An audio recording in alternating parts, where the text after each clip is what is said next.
Šoreiz sākšu ar nelielu reklāmu. Redziet, mana mīļotā meitene Ilzīte, nu brīnišķīgi glezno, brīnišķīgi. Un ja kādam ir vēlēšanās šitā te pielikt pie sienas un meditēt, tad visu cieņu dodiet man zināt. Labi? Protams, mans telefons, kā vienmēr, +371 291 54 049. Nu, paskaties vēlreiz, kas par gleznu. Nu tā. Pagājušajā reizē es beidzu šo te stāstiņu, kad runāšana sudrabs un klusciešana zelts, bet es nepateicu pašu galveno. Tajā brīdī, kad noslēpums tiek atklāts, šī gadījumā es to pateicu vecākiem, par tiem trauslajiem saldiem cepumiem, noslēpums pazuda. Neviens man vairāk tādu zem rabarberu lapas nelika. Ja? Ņemat to aiz auss. Ja kaut kas ir noslēpumains, tas ir tikai jums un nevienam citam. Nu tā. Un vēl es sākšu ar vienu brīnišķīgu brīnumu. Tas, protams, nav pie tā stāstiņa. Tas nav rakstīts grāmatā. Nu, ja pareizi, mana grāmatiņā, svētībā, spoguļrakstā. Tātad svētība pirmā grāmata no mana brīnumainā dzīves stāsta. Ja? Un, protams, viena sērija ar uzticēšanos. Tātad vienmēr ar uzticēšanos. Es jums izstāstīšu vienu mazu brīnumiņu. Tas ir liels brīnums. Brīnums ir ar to, ka te dažas dienas atpakaļ es rāpos vienā tādā stāvā vietā, vienkārši gāju un ieslīdēju vienā patīkamā bedrē, kā rezultātā izmežīju kāju. Reāli, pilnīgi oficiāli.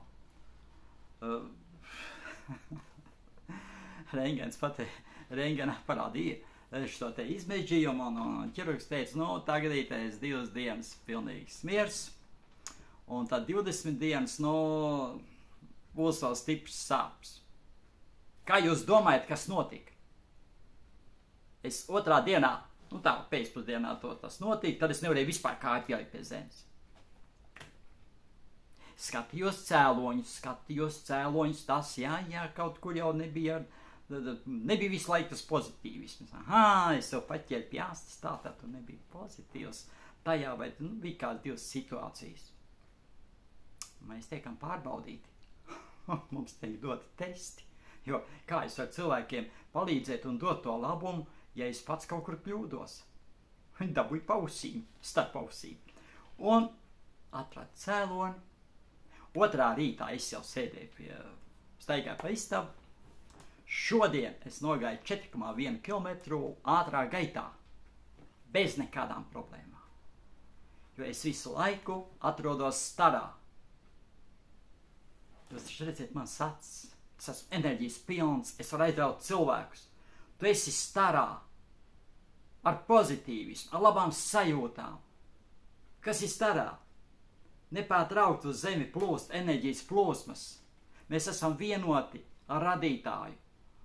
Un mums nav cits izējas, mums ir tikai iešana uz priekšu, uz savu mērķi, ja mums tāds mērķis ir, un atrasties pozitivitātē. Visas negatīvās domas, visas negatīvās būšanas, viss nebūšanas, vai kas tur ir ne jau būšanas, nebūšanas, viss, kas ir negatīvs, visu ar slotu ārā. Atrasties pozitivitātē. Redzēt, ko tu vēlies sasniegt, uz priekšu. Un, lai būtu drošāk, vai, teiksim, stabilāk, paņem klāt to, kam tu tici. Ja tu tici Dievmātei Marijai, esi kopā ar viņu. Ja tu tici Jēzum Kristum, esi kopā ar viņu. Ja tu tici Budam, esi kopā ar viņu. Ja tu tici augstākam spēkam, tad esi kopā ar viņu. Es ticu Jēzum. Ja, es ticu Jēzum Kristum, un Jēzus Kristus vārdā es dodu uz priekšu. Saprotiet? Viss iespējams. Visums ir radīts ar plus un mīnus zīmi. Ja būs tikai labi, un tu nezinās, kas ir slikti, tad nav jau tavu jēga dzīvot. Jo visu laiku ir diena. Visu laiku karstums, visu laiku saule. Vienā brīdī tu pagursti, pagursti un gatavs ir šlāfen. Kā saka, guļ nost. Un nav attīstība, nav izaugsme. Bet ja tev visu laiku ir nakts, un tu nezini, kas ir gaisma, un tu vispār neko, tu saproti to, ka nav nekāda jēga no dzīves, tad ir vāks. Saprotiet, ja? Tātad plus un mīnus, visam ir jābūt līdzsvarā. Ja tu esi tikai plusā, būs slikti, ja tu būsi tikai mīnusā, atkal nebūs labi. Ja? Plus un mīnus, kādanājumi ir doti. Pieņem, pagaršo, dodies tālāk, vai tad tev tur jāpaliek? Izbaudi. Nevar, tu saproti, kas neko nedara, tam arī nekas nenotiek. Ja tev ir, tā kā man, es jau varēju to kāju neiegrūst nekur, ja es būtu prātīgi skatījies. Bet es tāds dūlis, saprotu, dod pilnā gaitā, plānai zemes kārtai pāri un gatavs. Bet tam bija jānotiek. Tam bija jānotiek. Lai mans ticības spēks pieaugt vēl lielāks, tajā brīdī, kad es saprotu, kad es esmu plus zīmē, es esmu priecīgs, pozitīvs, es esmu apmierināts, laimīgs, pateicīgs par visu, un vienkārši es esmu vienots ar gaismas staru, tajā brīdī notiek brīnums, un cilvēka ķermenis atjaunojas. Bet tas ir iespējams jebkuram. Saprotiet, jebkuram. Tā. Jūs, protams, noteikti gribat, lai es lasu tālāk. Es tā nevarēju saprast, es tā pie sevis domāju, lasīt, daudzi zin šo grāmatiņu, mans brīnumainais dzīves stāsts, daudzi atkal nezin. Saprot, tas tā, divi momenti. Ja es te runāšu visu tas, kas ir grāmatā, es tādu beigās būs apnicīgi. Un tāpēc es piedāvāju jums tādu aizrautīgu stāstījumu. Ja? Protams, ar dažādiem komentāriem, un tā kā es pat reiz runāju. Ja? Tātad nākamais, viens no nākamajiem stāstiem, pagaid, kas bija nākamais stāsts, tas gan jāpaskatās. Ja? Nav vajadzīgs. Lielais loms. Man ir kādi 7 gadi, un tētis man iemāca makšķerēt zivis. Kurš puika bez zivu makšķerēšanas ir uzaudzis. Tagad jau arī uzaug, bet tajos laikos, tas ir pirmais, kas ir vīrietis? Vīrietis ir mednieks. Ja? Zivu makšķernieks vai mednieks, bet kad viņš izaug liels, tad viņš ir mednieks. Un tas jau nenozīmē tikai medīt dzīvnieciņus, bet tas nozīmē medīt meitenes. Ai, dieniņ, tur ir jābūt visādām tādām noslēpumainām lietām, ja tu kaut ko esi, jo tu jūti, ka tā ir tavējā. Tu esi sapratis, ka tu to meiteni vēlies. Tad tur ir dažādi sīkumiņi, lai tu šo meiteni iegūtu vienmēr, un lai viņa tevi iemīlētu, un tu viņu jau esi iemīlējis, tu ne tikai gribi to meiteni, ja? Tā, par to citreiz, kādā veidā puiši var dabūt meitenes. Bet tagad ītais pie zivtiņām, pie mazajām zivtiņām, pie lielajām jau es vēl netiku. Bet mans lielais loms, protams, ja. Tātad es esmu Gaujamalā, tas ir 60. gads, laikam bija 53. gadā dzīves, tātad, 7 gadi, 60. gads, 1960. gads. Teicu, man tur visi samācīs, un es aizēju uz Rēņu pārceltuvi. Bija tāds Rēnīts vecs vīrs, es jau sacīju iepriekšējā reizē, kur, teiksim, ja tu piesit pie tās sliedes, tad viņš nāk lejā, ņem laivu, tu viņam iedod 5 kapeikas, un viņš pārceļ pāri Gaujai. Katram savas darīšanas un iešanas. Redz tā. Un es tagad tur makšķerēju, bet, saproties, tāds zivtiņš jau vien ir, bet manās acīs jau viņš liels, vai ne? Un tur tādi grunduļi visā, tagad jau, es neesmu redzējis īsti grunduli, es sazinu, kur viņi ir, bet tās bija tāds traki taukainas zivtiņas, garš vēl līdakām. Bet tajā gadā es vēl to nezināju. Es tik brīžiem redzēju Gaujā tādu plunkš, un visur iet, un tādas mazās ziltiņas visām pusēm, tādā veidā. Tā, līdaks iet medībās. Redz tā.